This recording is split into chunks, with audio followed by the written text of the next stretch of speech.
Hello guys, how are you? I'm Hardeep Singh. Welcome back to your own YouTube channel.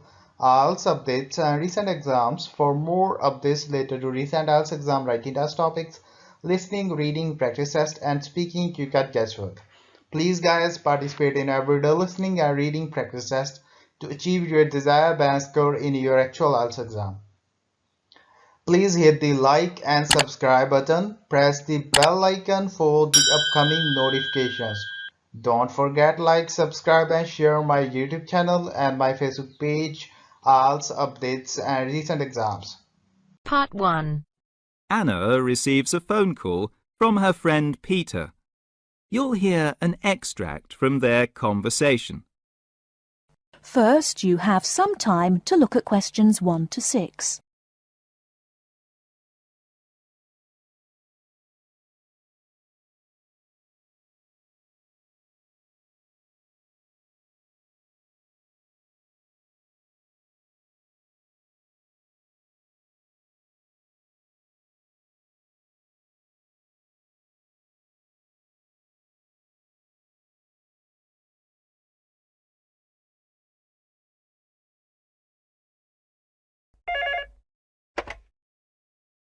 Hello.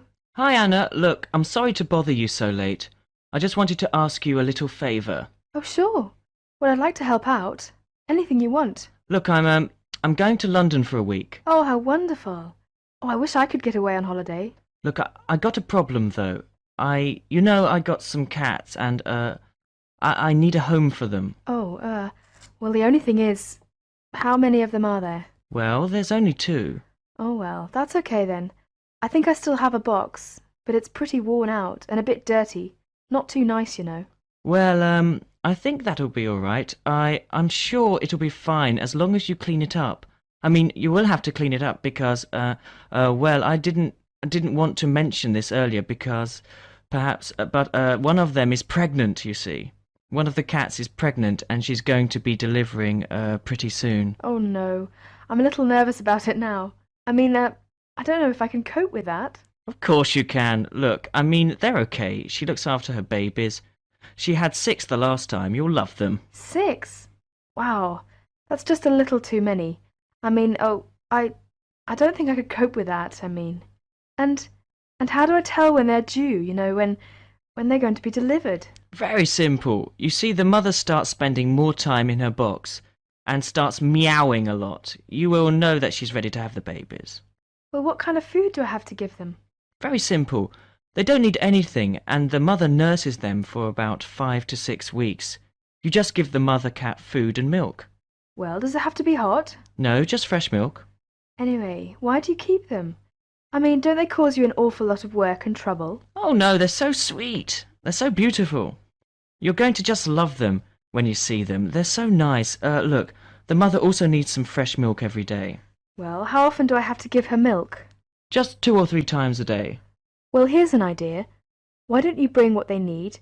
Then I won't have to worry about it. Okay, I could do that. Before you hear the rest of the conversation, you have some time to look at questions 7 to 10.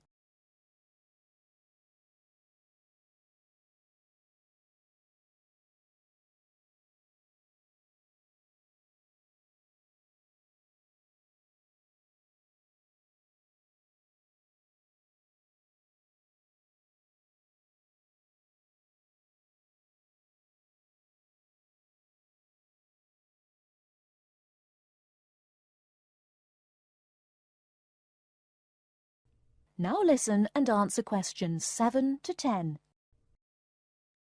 When the Europeans first came to the American continent more than 400 years ago, there were relatively few diseases and viruses on the new continent. During that time, however, plagues and diseases that killed thousands were floating around Europe. Eventually, some Europeans developed immunity to the unsanitary world of industrialization. When they came to the American continent, however, many of the Native Americans had never been exposed to these viruses and hence did not develop immunity to them. By sharing the same food and water sources, many Native Americans contracted the European diseases. At a time when medical vaccines were still in their early stages, this led to the tragic death of thousands. The Native Americans gradually developed immunity to these diseases and were able to interact with the new explorers and colonists. They traded everyday items with each other, which led to the hybridization of these two cultures. One enterprising European colonist had an interesting idea.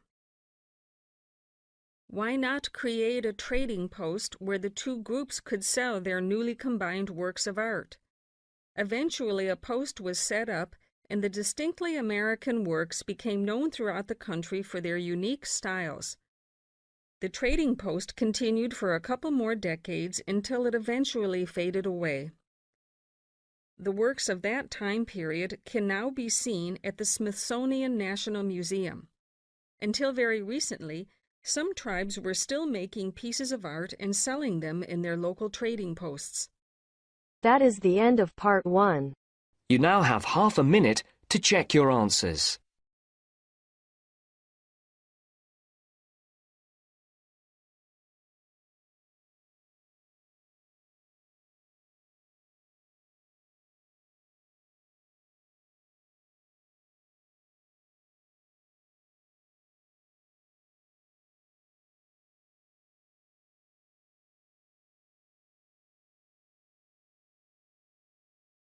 Now turns to part 2.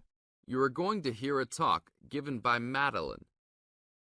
She is going to introduce the recreational facilities on campus and in town. First, you have some time to look at questions 11 to 16.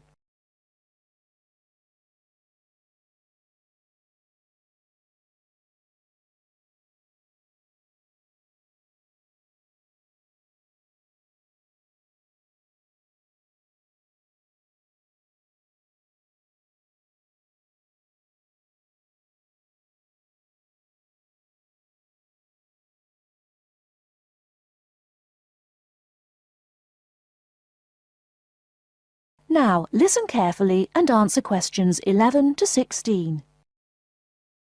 Well, good morning, everybody.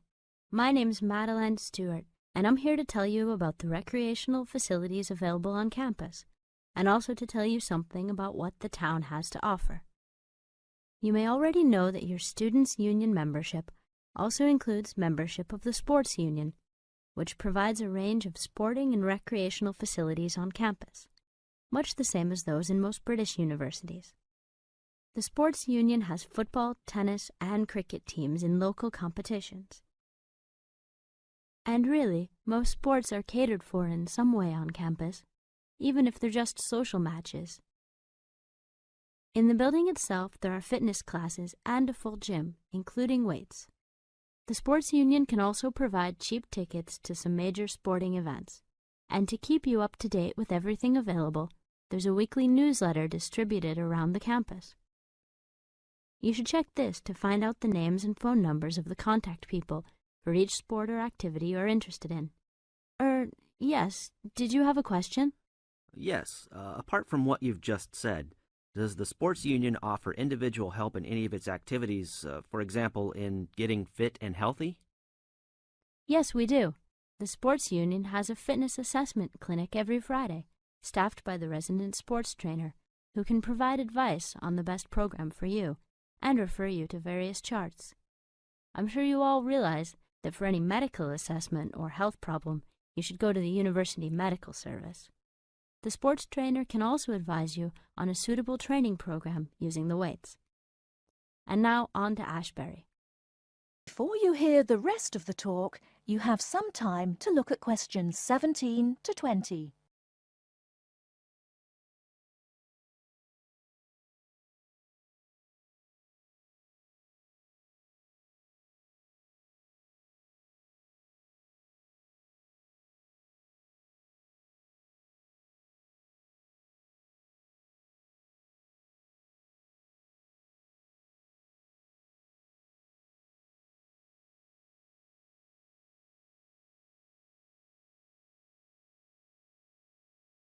Now listen and answer questions 17 to 20. And now on to Ashbury. For a town of its size, Ashbury has some unusually good leisure and sporting facilities, most of which are near the center of town and easily reached by bus from this campus. There's a new, well, almost new, Olympic-sized swimming pool. That's not quite in the central town area, but it's only a 5-minute walk from the bus stop. Above the pool, there's a high-tech fitness center that any of you more serious fitness lovers would need to check out. Then, in the center of town, there's a sporting complex called the Anderson Center, which contains squash courts and facilities for a number of other indoor sports, such as basketball. And just around the corner from the Anderson Center, in the main street there, is an indoor bowling alley. All of these facilities are listed in the weekly newsletter, so I encourage you all to look through it and... The end of part 2. You now have half a minute to check your answers.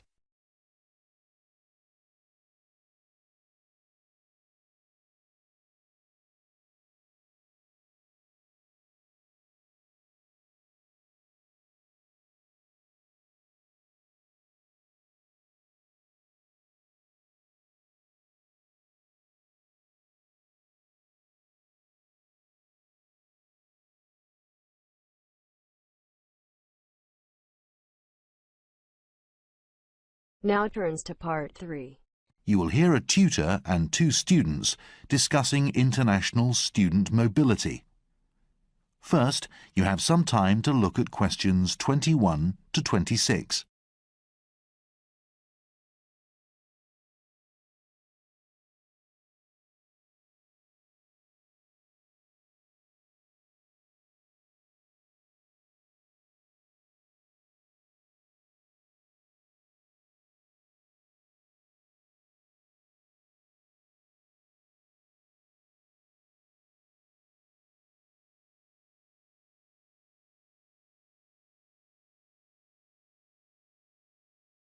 Now listen carefully and answer questions 21 to 26.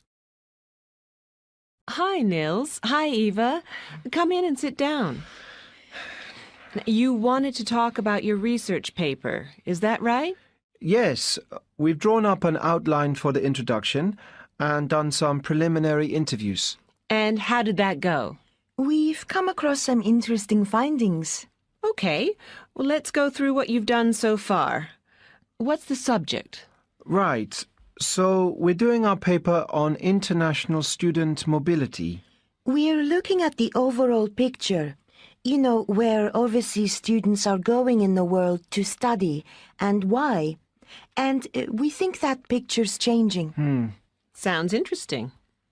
The first thing we've looked at is numbers. And as part of that, how many students there are in total who are studying outside their own country. That seems easy. It looks like it's around 3 million. Yeah, but the problem is that the definition of the term international student varies across countries. Yeah, and because of that, the figure could be much higher. I see. Our next question was... Well, we wanted to know what the breakdown of numbers is around the world. You know, how many students go where.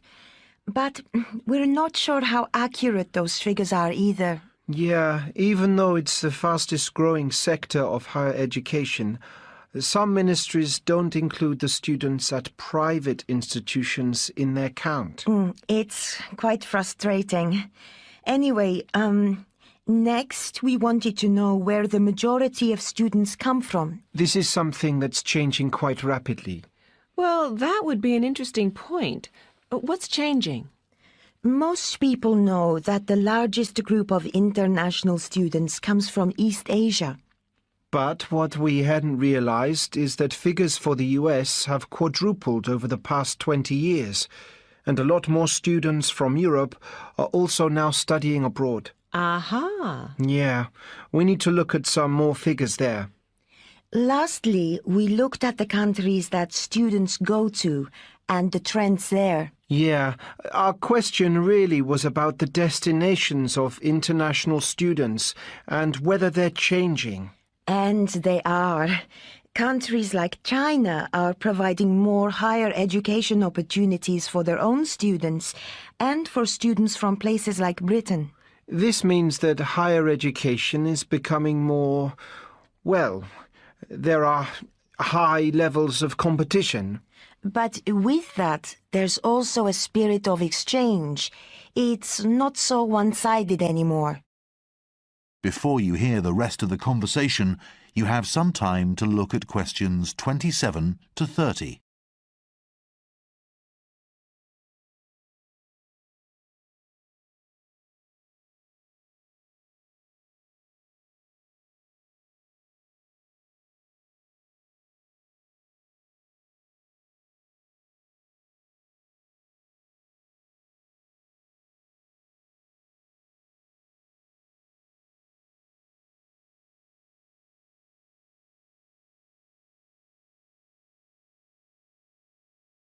Now listen and answer questions 27 to 30. So, you said you'd done some preliminary interviews. Yes, we thought we'd start by talking to some of the international students in our city. Just to help us design the web interviews we plan to do. Okay.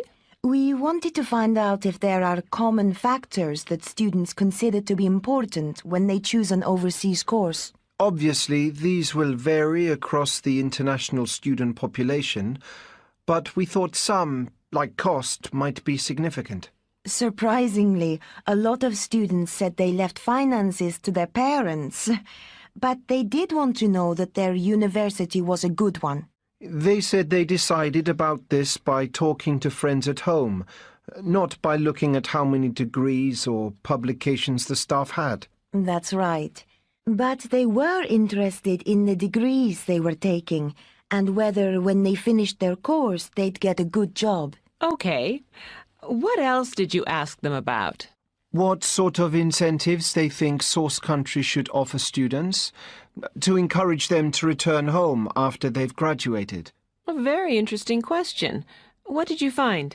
Well, many said that if they chose to get another qualification, they'd stay or move to a third country to do this. Yeah, so there doesn't seem to be much point in offering scholarships to get them to return home to study. What about grants for research? Post-graduation. That was much more popular, especially if the system let them compete individually for these. And many students were keen to go home and get a job if they could be sure they'd have a good income and lifestyle. For example, they felt that the government should perhaps offer tax exemptions so that they could afford to live in a nice area. Some countries have created special work zones for incoming graduates, particularly in the science field.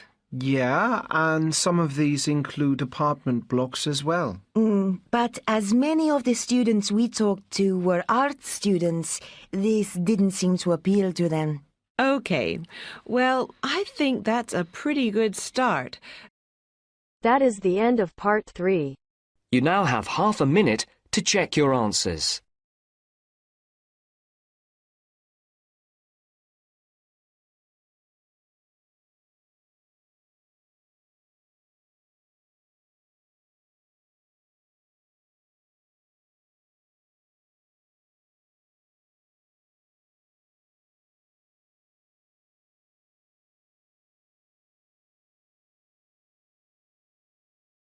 Now turns to part 4. First, you have some time to look at questions 31 to 40.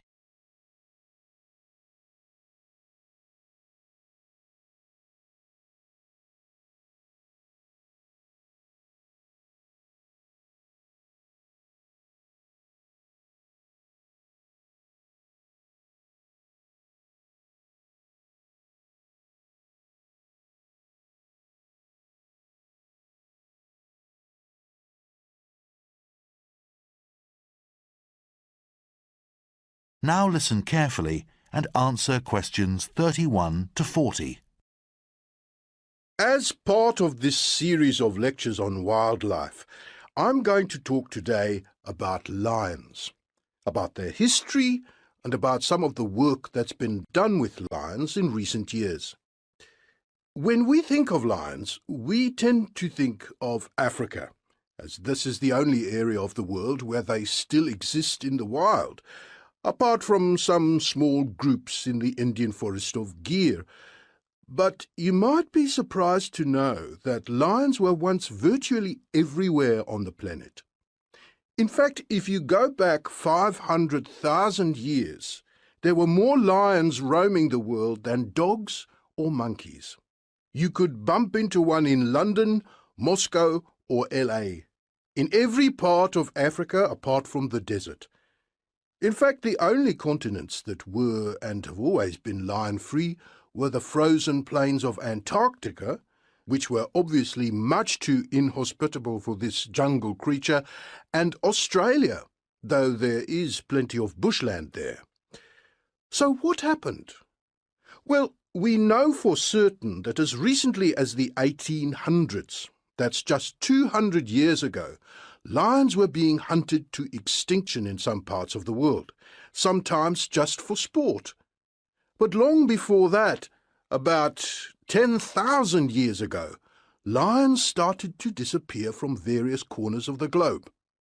Scientists believe there was the usual battle with our human ancestors for food in the form of other, smaller creatures, with many lions also being killed to make clothing. So lions may have gone from Europe, but there are plenty of prehistoric paintings to witness their presence, and they reveal some interesting facts. Let's take a look. These cave paintings were found in France. The outlines are slightly blurred because they were hand-drawn using materials like charcoal or ochre, but the images are still very clear, and the interesting thing is that, as you can see, in the past, lions were actually a lot bigger than they are now. They come up to this man's waist. You may think the size has been exaggerated because of the man's fear, but there's plenty of fossil evidence that supports the larger proportions these animals once had, when you compare them with the African lions of the present day.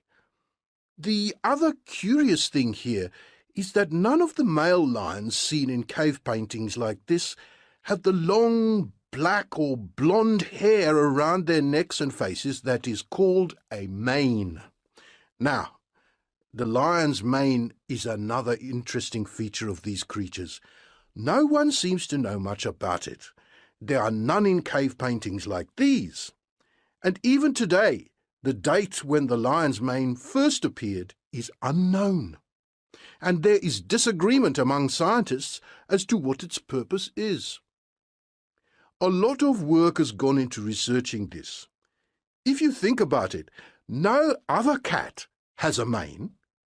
So why does a lion have one? And a lion's mane can be various lengths and colours, not unlike human hair. Some are long, some are short. They can be black, brown, or blonde, and they can be in good or bad condition. What scientists do know is that when lions fight, they tend to go for each other's necks. And at first, this led some researchers to believe that the mane acts as a form of protection during battles with neighbouring prides. That may be partly true, but not everyone agrees it's the whole explanation. One leading lion expert believes that manes are more to do with attracting females and scaring off males, and he's run an experiment to test this theory out.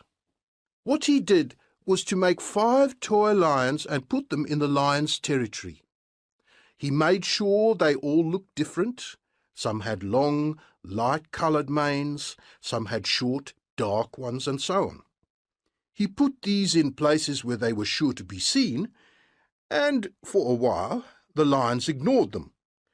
But eventually they went up to the models, and, well, the female lions were attracted to the ones that had long, dark manes. The male lions weren't. They just kept away from them. What interested them were the ones with short, blonde manes. They approached these and bit or clawed them quite aggressively. When the results of this study were compared with the real-world situation, it was found that lions with long, dark manes tend to be the healthiest, while ones with short, blonde manes are more likely to be injured or sick. Thus, the team concluded that a lion's mane is effectively a status symbol, that it shows how strong and healthy the lion is, and as a result, makes the lion more attractive to females. That is the end of part 4. You now have half a minute to check your answers. So guys, don't forget like, subscribe and share my YouTube channel and my Facebook page, IELTS updates and recent exams. For more updates related to recent IELTS exam writing test topics, listening, reading, practice test and speaking, you got guesswork.